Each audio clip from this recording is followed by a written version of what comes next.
Hi viewers, welcome to our channel. இந்த video நம்ம என்ன பார்க்க போறோம் அப்படினு பாத்தீங்கன்னா லாஸ்ட் சண்டே நம்ம சேனல்ல ஒரு வீடியோ போட்டுருந்தோம். இந்த DCM கோர்ஸ் வந்துட்டு எப்ப அப்ளை பண்ணலாம் அப்படினு சொல்லிட்டு. சோ அதே மாதிரி பாத்தீங்க அப்படினா நேத்துக்குல இருந்து நீங்க எல்லாரும் வந்து இந்த DCM கோர்ஸை ஆன்லைன்ல அப்ளை பண்ற மாதிரி வந்து அவங்க எனேபிள் பண்ணிட்டாங்க. சோ இங்க பாத்தீங்க அப்படினா அப்ளை நவ அப்படினு சொல்லி ஒரு ஆப்ஷன் எனேபிள் ஆயிருச்சு. சோ இந்த அப்ளை நவ நீங்க கிளிக் பண்ணீங்க அப்படினு பாத்தீங்கன்னா உங்களுக்கு வந்துட்டு அப்ளிகேஷன் ஓபன் ஆகும். சோ இந்த அப்ளிகேஷனை வந்து நீங்க ஃபில் பண்ண ஆரம்பிச்சிடலாம். ஸோ இது வந்து ரொம்ப ஸ்ட்ரெயிட் ஃபார்வர்டாக தான் இருக்கும். இந்த அப்ளிகேஷன் ஃபில்அப் பண்ணுறதுல உங்களுக்கு வேறு எதுவும் டவுட் இருந்துச்சுன்னா மறக்காமல் கீழே இருக்கிற கமெண்ட் பாக்ஸில் மென்ஷன் பண்ணுங்கள். இல்லை அப்படின்னா வந்துட்டு எங்களுக்கு கால் பண்ணுங்கள், டெஃபினட்டாக வந்து உங்களுக்கு ஹெல்ப் பண்ணுறோம். இல்லை அப்படின்னா உங்களுக்கு ரெஸ்பெக்டிவான ICM காண்டாக்ட் லிஸ்ட்டே இருக்குது. ஸோ நீங்கள் அதை கூட கால் பண்ணுங்கள், டெஃபினட்டாக அவங்களும் உங்களுக்கு ஹெல்ப் பண்ணுவாங்க. அதில் எந்த ஒரு டவுட்டுமே கிடையாது. ஸோ இந்த DCM கோர்ஸ் நீங்கள் அப்ளை பண்ணி நீங்கள் ரிசிப்ட் வாங்கிட்டீங்க அப்படின்னா நீங்கள் வரக்கூடிய SRB மற்றும் TCCP எக்ஸாமை டெஃபினட்டாக உங்களால் எழுத முடியும்.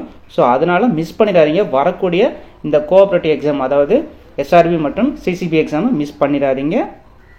ஸோ இது ஒரு நல்ல ஆப்பர்ச்சுனிட்டி. ஸோ இதுதான் பார்த்தீங்கன்னா ரொம்ப சிம்பிளாக தான் இருக்கும். எல்லாருமே வந்துட்டு நீங்கள் ஃபில்அப் பண்ணுற மாதிரி தான் இருக்கும். ஸோ இங்கே வந்து பார்த்தீங்க அப்படின்னா SSLC, ஸோ அதுக்குண்டான சர்டிஃபிகேட்டு, என்ன லாங்குவேஜில் நீங்கள் வந்து படிச்சிங்க, தமிழா இங்கிலீஷா அப்படின்னு சொல்லிட்டு. ஸோ இது வந்து ஒரு சும்மா இந்த வீடியோ வந்து ஒரு இண்டிகேஷனுக்காக தான் உங்களுக்கு கொடுத்துருக்கேன். ஸோ நெக்ஸ்ட் வீடியோ வந்துட்டு எப்படி அப்ளை பண்ணுறதுன்னு வேணால் நான் போஸ்ட் பண்ணுறேன் டெஃபினட்டாக வந்து. ஆனால் நீங்கள் மறக்காமல் உங்களுக்கு அது வேணும் அப்படின்னா கீழே இருக்கிற கமெண்ட் பாக்ஸில் மென்ஷன் பண்ணுங்கள். மீண்டும் மற்றொரு காணொளியில் சந்திப்போம். தேங்க்யூ.